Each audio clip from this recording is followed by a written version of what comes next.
Hi, this is Todd with Qwikcut. I'd like to go over a coach's cut with you, shooting a football game from the 50-yard line. There's three things that we're going to look at when we analyze someone's game film. First thing is framing. You want to make sure that before you hit the record button that you have your shot already framed up. The official, the umpire, is going to put the ball down well before the ball is snapped, giving you plenty of time to get your shot framed. Second thing that you want to take a look at is making sure that you have, when you frame your shot, making sure that you have all 22 players. There's a receivers coach, there's a D-back coach. They want to see their players so that they can coach them up after the game. Third thing that you want to take a look at is that you give yourself lead room. So wherever the defense is, you want to have more space behind the defense than you do behind the offense. So when you center the offense and defense on your screen, make sure that you center them up and down, but not left and right. Give yourself plenty of lead room behind the defense where the action is going to take place. The second thing that we're going to take a look at, first one is framing. Now the second one is timing. You have to, absolutely have to, start your camera 3 to 4 seconds before the play is snapped. Coaches want to see them how they come out of see the players come out of the huddle. They want to see if anybody goes in motion. They want to have plenty of time before the ball is snapped. The challenge with that is a lot of teams don't huddle anymore. As soon as the play is over, they line up on the line of scrimmage.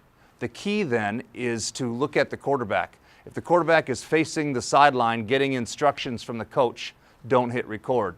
As soon as that quarterback faces his center, his offensive line, that's when we'll hit record. And even then, you'll get a feel for the game, how much time. You want more time than less time.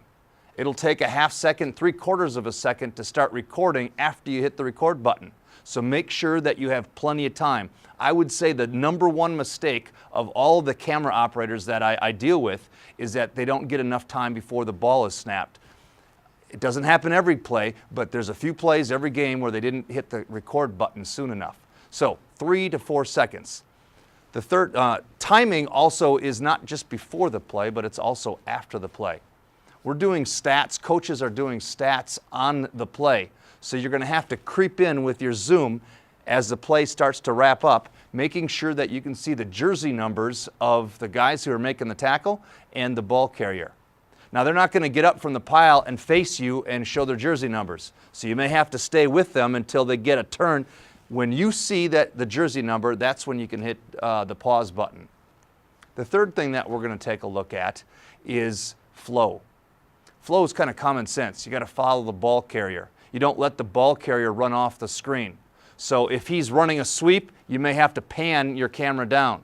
You may have to pan camera up if he's going upfield on the sideline.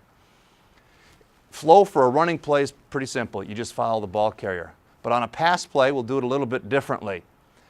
And you got to sense, you got to know the game of football. If it's second and long, third and long, chances are they're going to pass at the high school level. So I grab the zoom, I pull back on the zoom so I can still see the quarterback if he's scrambling and gets sacked. I can also see the receivers run their routes, and I can see the D-backs.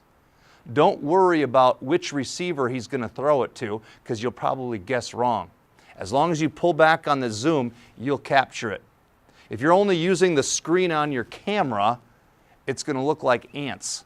But don't worry, they're going to watch that film on a big screen, if not a projector, so everything will be captured.